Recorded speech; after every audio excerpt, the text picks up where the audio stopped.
Selamat datang kembali dalam channel Kuliah Daring bersama saya Budiman Hartono. Saat ini kita berada dalam kelas proyek media digital atau digital media project. Ini merupakan salah satu mata kuliah yang ada di program studi ilmu komunikasi di Universitas Mercubuana. Oke, baik.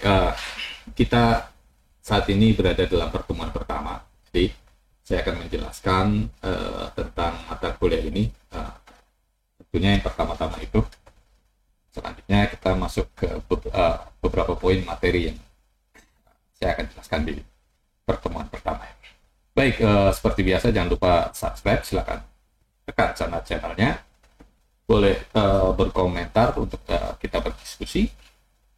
Jika memang video ini dianggap berfaedah, bermanfaat, silakan share ke teman-teman. Dan boleh beri dukungan dengan mendonasikan melalui saweria.co/kuring ya. Oke, baik, kita masuk ke sesi atau sesi inti dari perkuliahan. Ya, yang pertama saya akan menerangkan tentang tujuan pembelajaran. Jadi mata kuliah ini mengharapkan agar mahasiswa dapat memahami konsep mengenai digital media. Jadi konsep-konsep dasar tentang proyek media digital. Ya. Nah, tentu kita akan bicara tentang project-project campaign, project-project iklan, project-project public relation dan sebagainya yang semuanya berbasis digital. Ya. Kemudian mahasiswa diharapkan mampu mengidentifikasi platform digital dan karakteristiknya. Ya. Ada berbagai macam platform digital yang banyak digunakan oleh netizen dengan berbagai karakteristiknya, dengan berbagai keunggulan fitur-fiturnya masing-masing. Kemudian mahasiswa mampu menganalisis tren terbaru dalam dunia digital, ya. Terutama tentu saja memahami algoritma dari platform media sosial yang digunakan. Ya, penting untuk mengetahui cara kerja algoritma agar kita bisa efektif dalam membuat sebuah campaign periklanan atau komunikasi masyarakat. Oke. Proyek media digital pada dasarnya adalah sebuah aktivitas perancangan, ya, atau mengembangkan dan implementasi konten, ya, yang berbasis digital komunikasi untuk pemasaran, hiburan maupun edukasi, termasuk kuliah daring ini saja. Dan ini adalah tujuannya untuk edukasi. Jadi proyek media digital pada dasarnya adalah aktivitas perancangan dan pengembangan konten untuk tujuan komunikasi, ya. Jadi ada pesan yang disampaikan dikemas dalam sebuah konten yang diamplifikasi, didiseminasi melalui teknologi digital, ya, berbasis digital, komunikasi digital. Oke. Nah, kalau kita ngomong atau bicara tentang karakteristik media digital, tentu yang pertama-tama adalah berbasis teknologi informasi digital. Nah, ini teknologinya digital, semua serba digital, berkembang terus ke arah yang IoT, ke arah metaverse dan sebagainya. Kemudian karakteristik yang kedua adalah interaktif. Di media digital ini pada dasarnya adalah semua orang adalah produsen sekaligus konsumen. Semua orang adalah prosumer, produsen customer, ya. Jadi orang itu objek sekaligus subjek. Dia bisa mengkonsumsi informasi, menikmati konten sekaligus membuat konten itu sendiri. Jadi tidak ada halayak atau audiens atau netizen yang pasif. Oke, karakter berikutnya adalah multi-platform. Ya, proyek media digital ini adalah multi-platform. Tidak bergantung pada satu platform media, ya. Hanya media sosial, enggak. kita terintegrasi dengan website, dengan aplikasi WhatsApp, email, ya, direct message, direct marketing melalui email marketing dan sebagainya. Yang berikutnya adalah berbasis data driven. Ya, 4 karakteristik ini yang harus kita pahami ketika kita akan membuat sebuah proyek yang berbasis pada media digital. Salah satu contoh yang sukses adalah Gojek, brand Gojek, ya. Gojek Super App. Ya. Jadi kita tahu semua Gojek ini berawal dari aplikasi transportasi, dalam hal ini ojek online. Tapi kemudian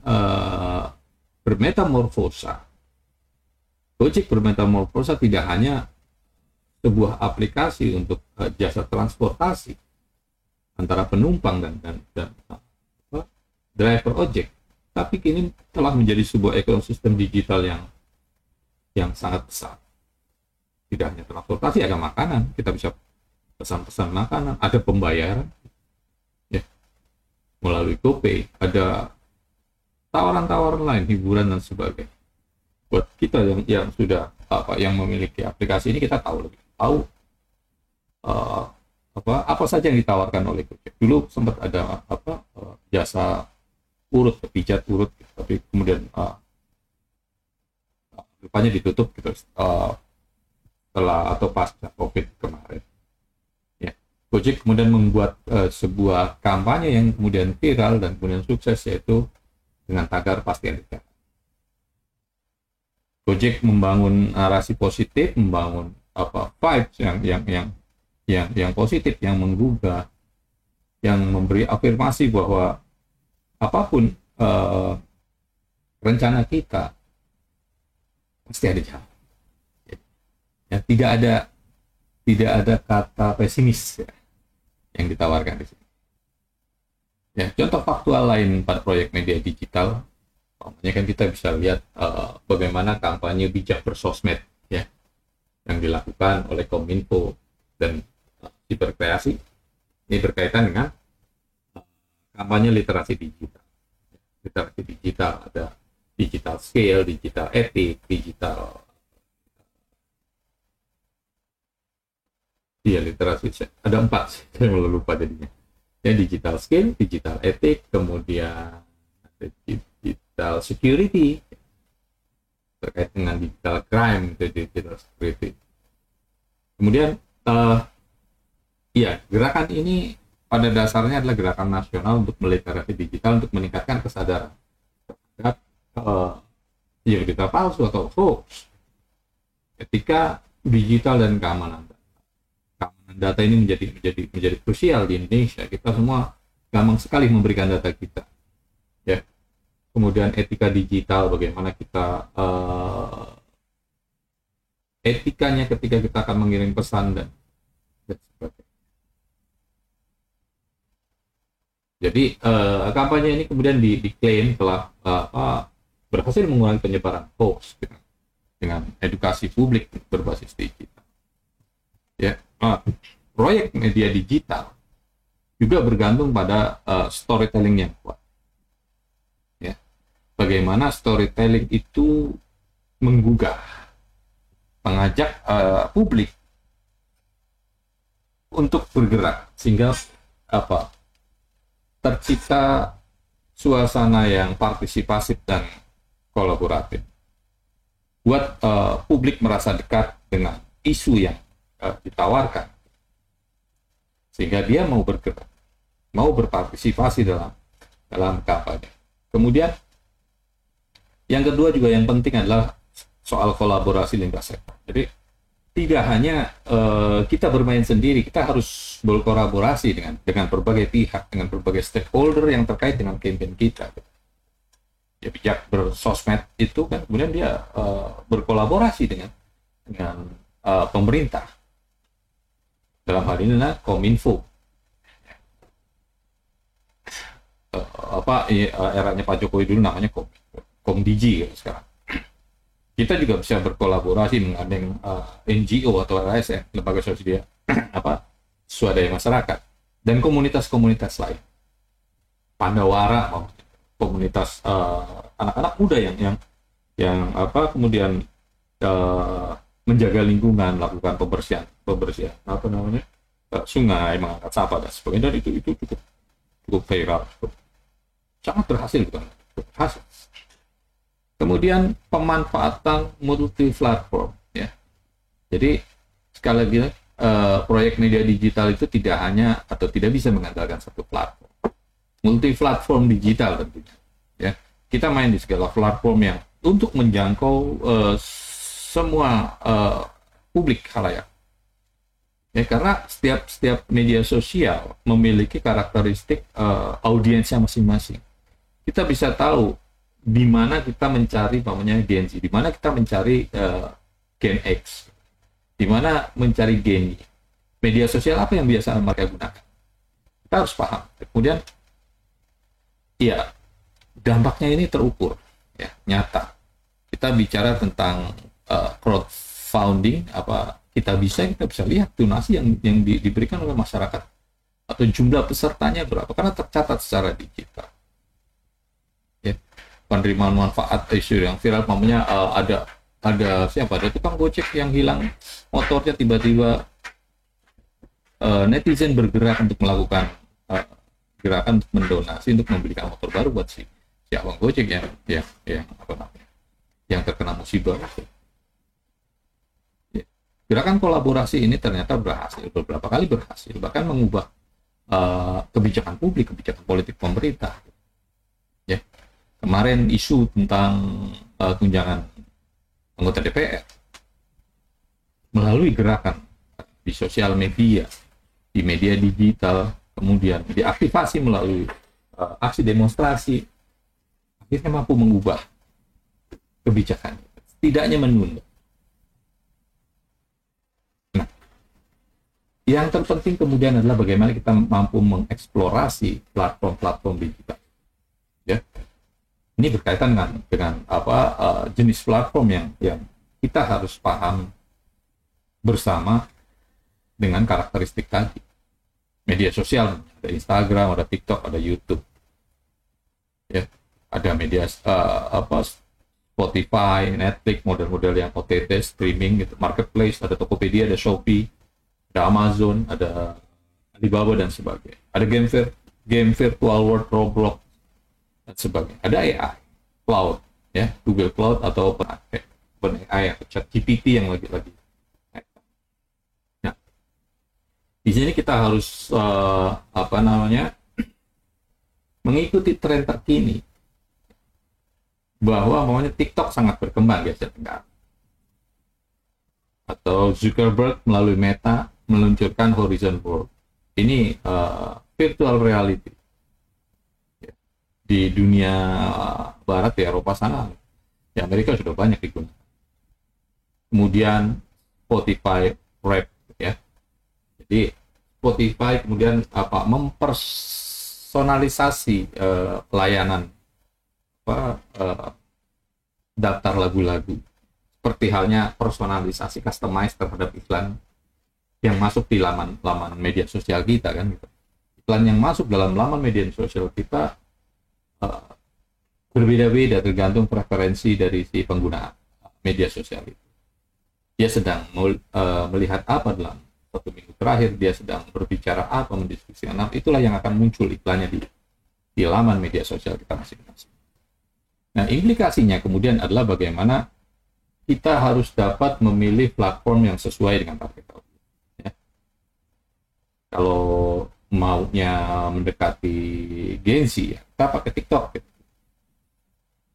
Maunya kita mendekati kelas menengah, ya, dari kalangan intelektual, ya main di Twitter.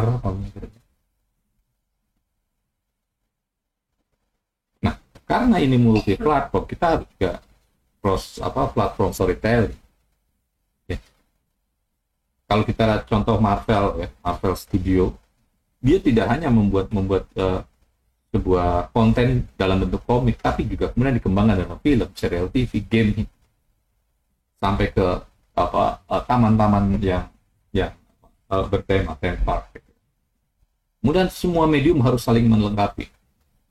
Ya. Jadi audiens kemudian merasa bagian dari ya satu world, satu dunia yang konsisten itu. Ya. Ini terkait bagaimana konsistensi copywriting maupun storytelling.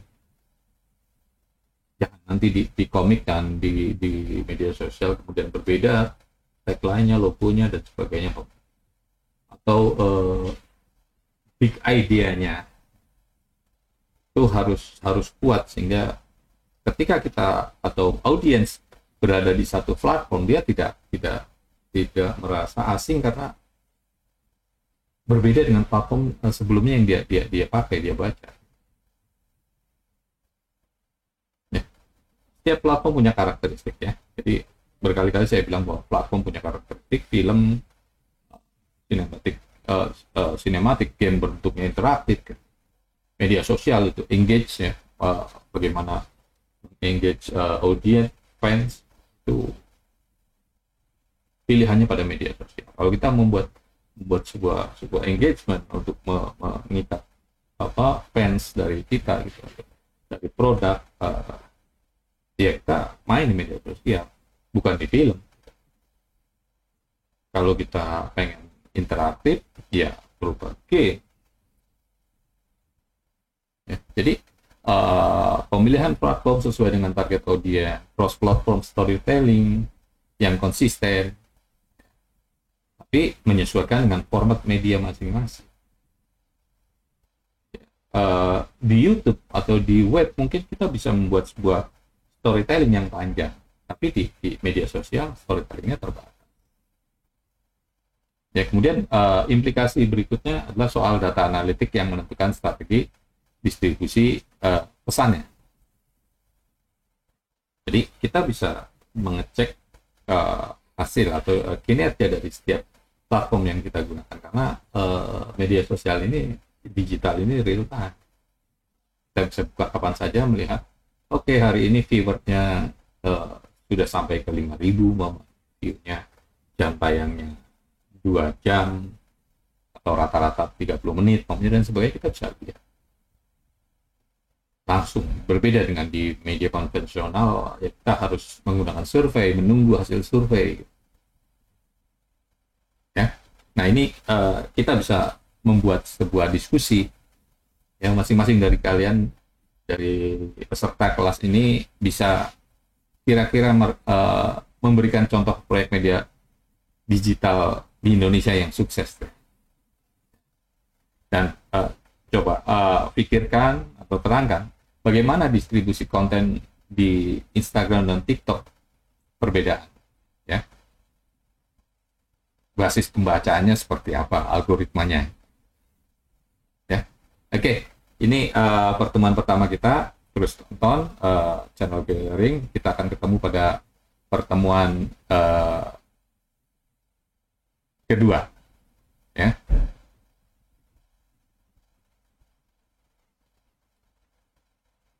Sebarkan benih kebaikan ilmu pengetahuan dengan men-share video-video kuliah daring. Kuliah daring, kuliah dalam genggaman.